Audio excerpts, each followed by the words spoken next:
Manalangin tayo. Bigyan mo kami, Panginoong Diyos, Amang Banal, makapangyarihan at walang hanggan. Pagpadala ka ng mga banal na anghel sa langit upang bantayan, mahalin, talingain at ipagtanggol ang mga taong mananahan sa tahanan ito. Hiling namin ito sa pamamagitan ng Jesucristo kasama ng Espiritu Santo magpasawalang hanggan. Amen. Mula sa Ebanghelyo ni San Juan. Kung paano iniibig ako ng Ama, gayon din naman iniibig ko kayo. Manatili kayo sa aking pag-ibig. Kung tinutupad ninyo ang aking mga utos, mananatili kayo sa aking pag-ibig. Tulad ko, tinutupad ko ang mga utos ng aking Ama at ako'y nananatili sa kanyang pag-ibig. Ito ang banal na salita ng Diyos. Pinasasalamatan natin ang Panginoon sa oras na ito dahil sa tahanan ng ating binabasbasan. Unang-una, tayo ay nagpapasalamat biyang mananahan sa tahanan ito na sa ganoon ang tahanan ito ay malayo sa lahat ng masama. Ang ating Panginoon sa Ebanghelyo, sabi niya, ang mananatili sa akin ay sumusunod sa aking mga utos.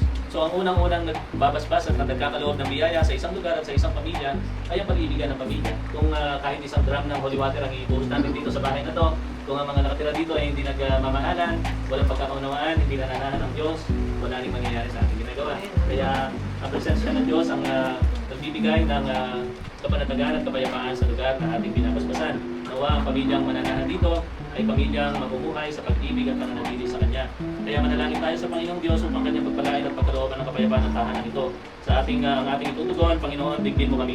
Panginoon, digdin mo kami. Naway maligtas sa mga taong nakatira rito sa kamay ng demonyo at sa pang-aakit ng mundo. Manalangin tayo sa Panginoon. Panginoon, digdin mo kami. Naway tamasahin nila ang mga langit ng katiwasayan at kaligayahan. Manalangin tayo sa Panginoon. Panginoon, digdin mo kami. Naway makaiwas sila sa panghihinayang ng masasamang espiritu. Manalangin tayo sa Panginoon. Panginoon, digdin mo kami. Naway maging bukas ang kanilang puso sa mga kailangan ng kanilang kapwa. Manalangin tayo sa Panginoon. Panginoon, digdin mo kami. Naway maghari sa bawat isa sa kanila ang pagmamahalan sa isa't isa. Manalangin tayo sa Panginoon. Panginoon, digdin mo kami. Naway pabanalin ng Diyos Ama ang kanilang mga gawain at gantimpalaan.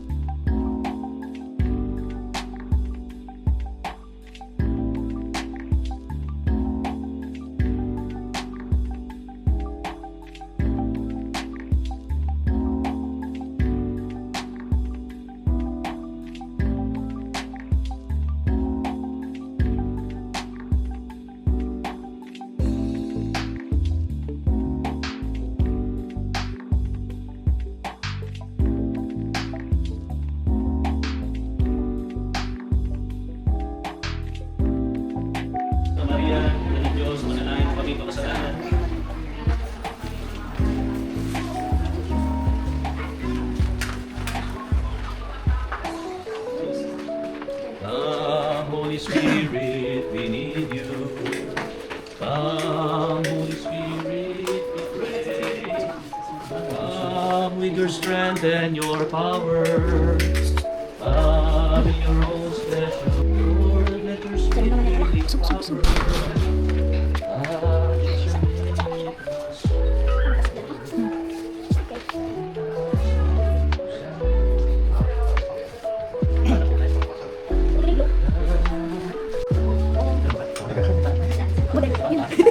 Go ka doon.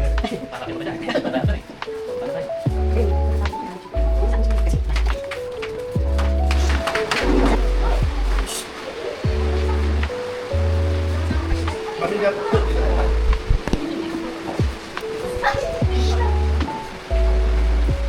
Mga kaibigan, magpasalamat tayo sa Kanyang, sa Diyos sa Kanyang pagpapala. Mula ngayon, ang tahanan ito ay pagmamay-ari ng may kapal.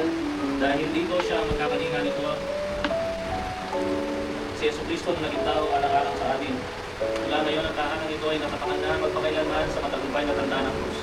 Ako'y pangalagaan niya ang pamilyang nanahan dito at lahat ng dumalo sa pagdirimang na ito. Sa ngalan ng Ama, at ng Anak, at ng Espiritu Santo. Amen.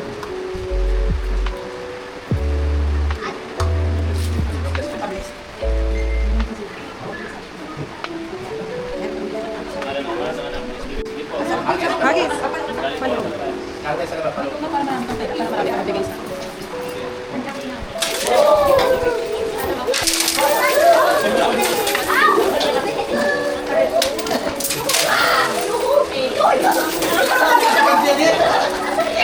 Hindi ko ako gumawa niyan, mali. Inaano nila ako. Pero sabi nila, gawin ko na daw. Nagkamali tuloy ako.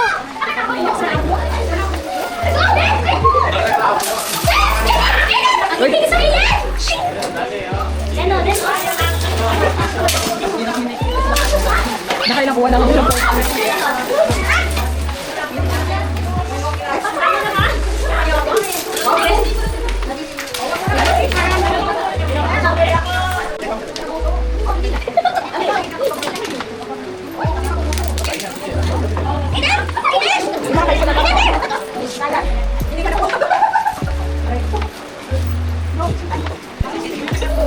Yan, dali.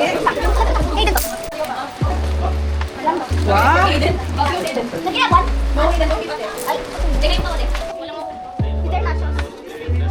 Just like you, sir, what to receive the gift of this surprise our Lord. Okay.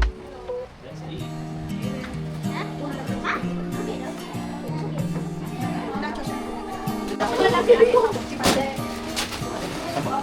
Kain po.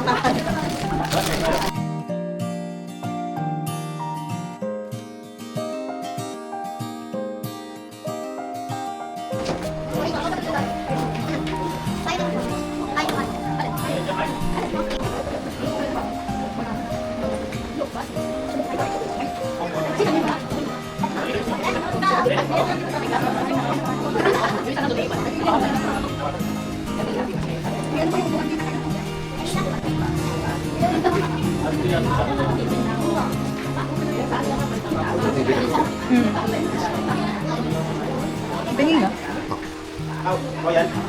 Tubig lang ako. Lupian na naman. Hindi ko para.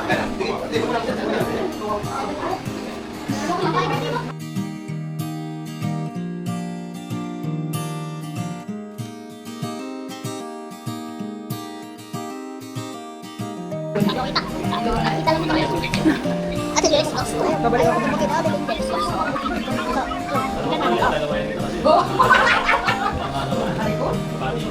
Kuya, oo. Ganun kanila. Tawag ko pa sila tawag eh. Kumakain siya. Eh, parang hindi ko kinain yung tos. Ayaw niya tumingin. Nala pala umubos mo yan. Dalawa yung dami ko eh. Yes.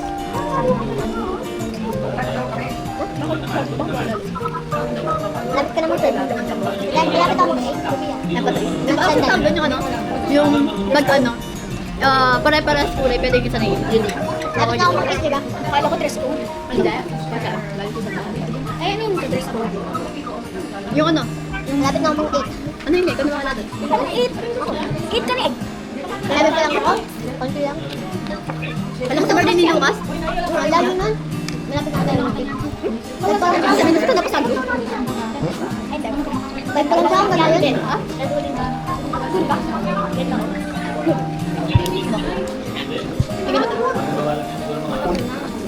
Na. Paano ka? Mag-rice ka ba? Mag-rice ka ba? Yeah. Ang push. Mag-rice ka ba? Ikaw. Ano? Ano? Pag nasa bakit tayo? Push ka na. Hindi ko kapanin. Ay. Pasabay. Ikaw kumakain mo. Ha? Ikaw kumakain. Ako hindi ako kumakain. This is the, ano, push interview. Ang push pala. Ano, that, ano, angry issues 100%. Rate mo yung mga kakain. Ha? Rate mo? Rate ko? Ano rate ko? Bro, di ba 10 ka na? Matanda pa lang. Parang mas matangkat pa ako kaysa sa akin. Kahit 10 na yun. Mga 11 na yan. Anong 11?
ako.